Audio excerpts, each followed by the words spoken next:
Hey folks, today we're going to take a look at a game that is currently seeking funding on Kickstarter, and that game is called Reign Absolute, and it's from the publisher The Square Mile.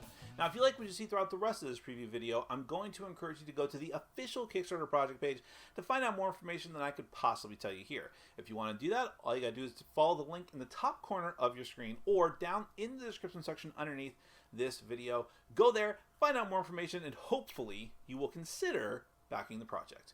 Now, Reign Absolute is a competitive strategy card game where you and the other players take control of a fantasy-based army like orcs, humans, human raiders, or elves, and other expansion content to come. And you're taking this army and fielding it in the battlefield in order to defeat your opponent, or more specifically, to defeat your opponent's liege and make their army break up.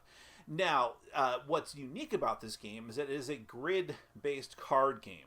The units that you have are going to be placed out on the table as the actual components of this grid of cards face down. So you have imperfect information, to put it mildly, throughout the course of the game as to where your opponents, not only where their liege is, but what opponents you might be facing in order to get to that liege, and then, and also the reinforcements they may have access to, special abilities that they have, so on and so forth. It's of course a little more complicated than that. So what we're going to do is go ahead and take a brief look at how the game is played with a prototype copy of the game. As you'll be able to see, it is very close to what the finished game will look like, but there may be some minor things that will change in the final version, and that is exactly why you should go to the Kickstarter page to find out more information. But in any event, once we're done with that, we will come back and discuss it further.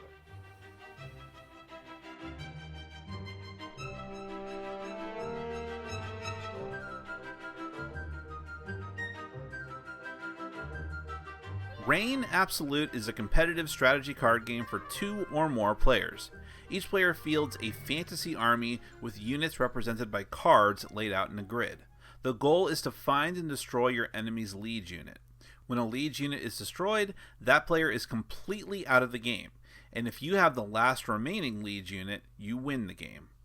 Each player begins the game by selecting a race. The base game has the human empire, the human raiders, elves, and orcs. You can theoretically play with as many players as you like, provided each player has a unique race to play as. We will focus on a 2-player game for this preview. Take your race's unit deck, shuffle it, and place it face down, but note that some races may have special rules to follow during setup. That's why each race has its own oversized rule card that you should keep nearby. Every race unit has a combat strength rating in the top corner and may have special text at the bottom.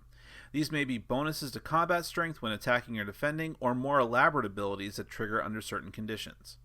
1 card from each race is marked with a special symbol designating them as that race's liege unit, except for the orcs, who will use their warlord card to promote a unit to liege after setup.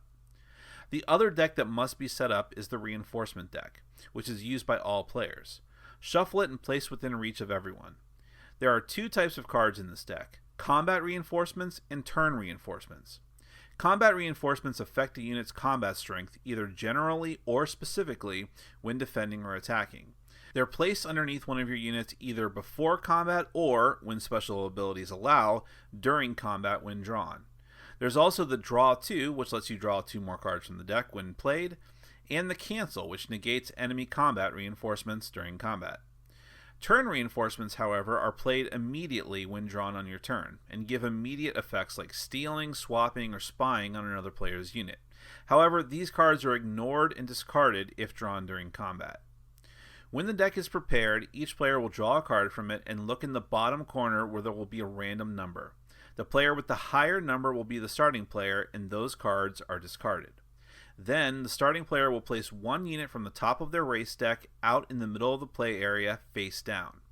You can look at every card that you are currently placing down to the battlefield without showing the other players, but you can't peek ahead at subsequent cards in your deck. The next player will then place a unit out into the play area, and this first card of theirs must be adjacent to an enemy unit. Subsequent cards, however, must be adjacent to your own units. Each player will go back and forth like this until all race units are placed and a grid of cards representing the battlefield has been created. Then the game officially begins with the starting player. Every player's turn has 2 phases: action and reinforcement. For a player's action, they may choose one of 3 options, or they may do nothing and go to the next phase. The first option for actions is moving. Simply move one of your unit cards, along with any reinforcement cards that may be under it, to an empty adjacent space. This movement must be orthogonal. For the purposes of both movement and combat, diagonals do not exist in this game. You also can't move over, through, or on top of any other unit, even your own.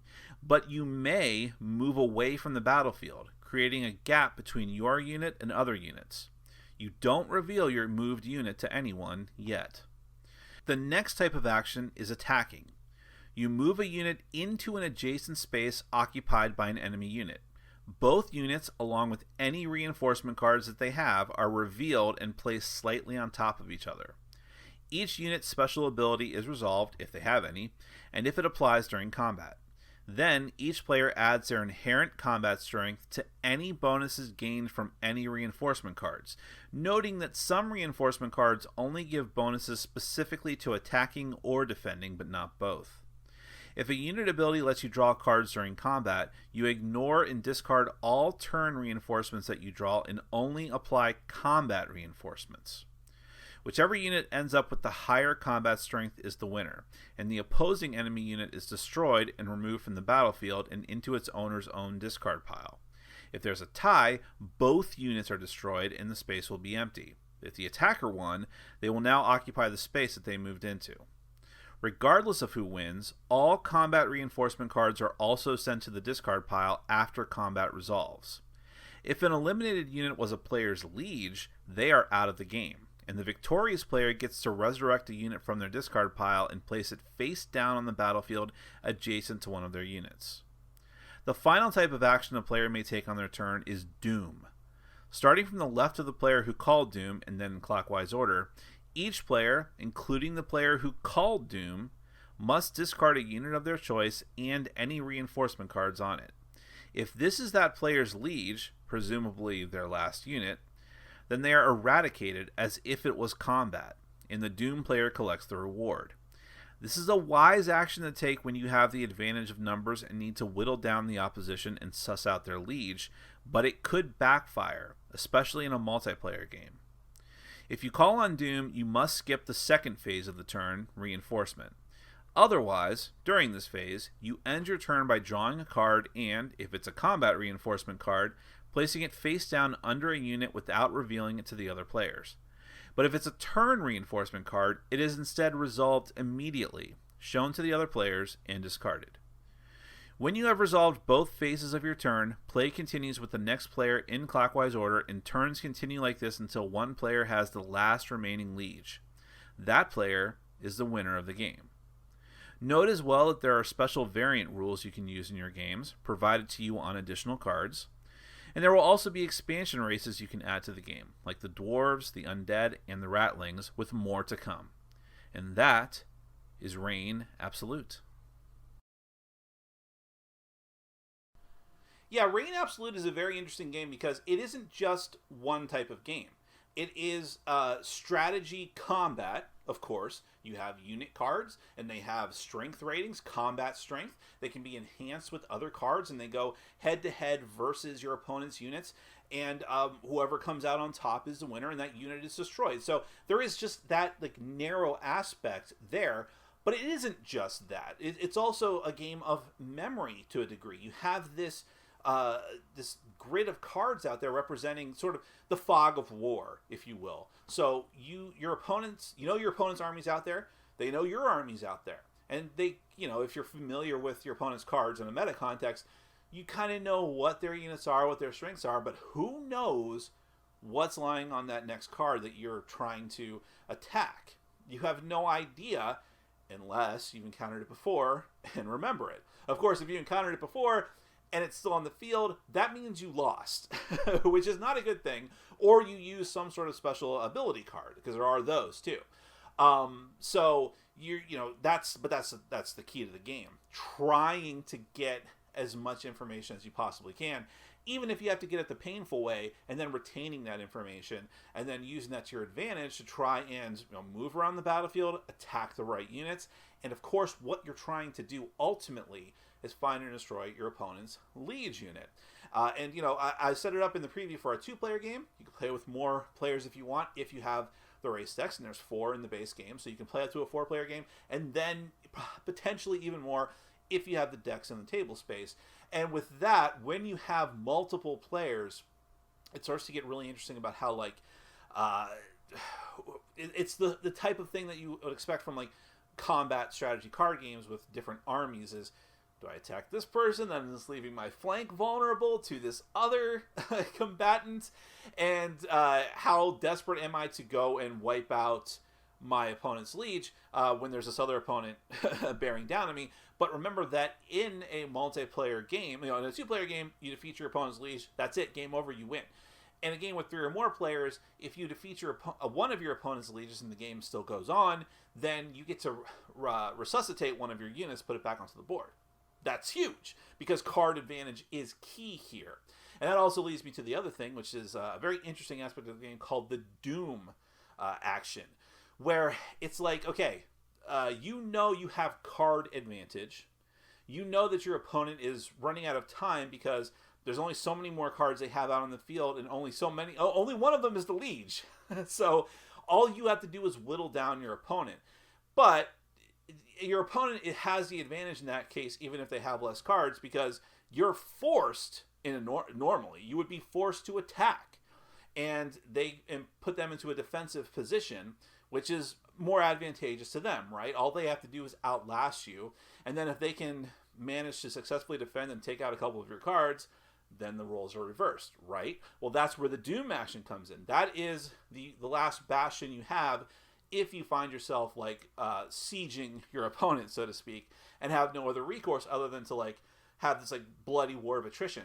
Use the Doom action instead, you can start whittling down your opponent, and they have to make some really tough choices. Now, your opponent is forced to be on the offensive, which could cause them to make mistakes. Or, in a multiplayer game, it could backfire on you spectacularly. So, it is not an end-all, be-all action. Well, it could be an end-all, be-all action, but that might be the end of you, which makes it a very interesting back and forth in the context of the game, and a very important aspect of the game, too. There is a lot of variety in the races. Every race has not just its own different sort of strategy about how its liege works, but also how individual units and how their abilities work. Some of them are dramatic, like how the orcs can, like, you have to choose a unit to be the liege after setup, which can be risky, but it's also can work to your advantage as well. The elves have a special elder tree unit.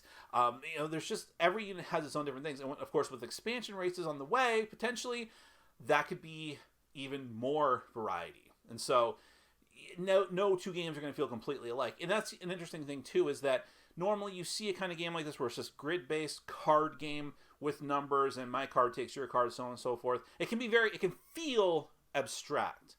But because of the high quality artwork in the game, together with the fact that the races actually are different and have their own unique special abilities that blend in with the theme of what that fantasy race would actually be like and what their powers would be, that adds a level of theme to the game that normally for this type of game would be absent. So, if you think that appeals to you, strategy card game, competitive, playable with 2 or more players, fantasy races, unique fantasy races, lots of different cards, lots of different high-quality artwork.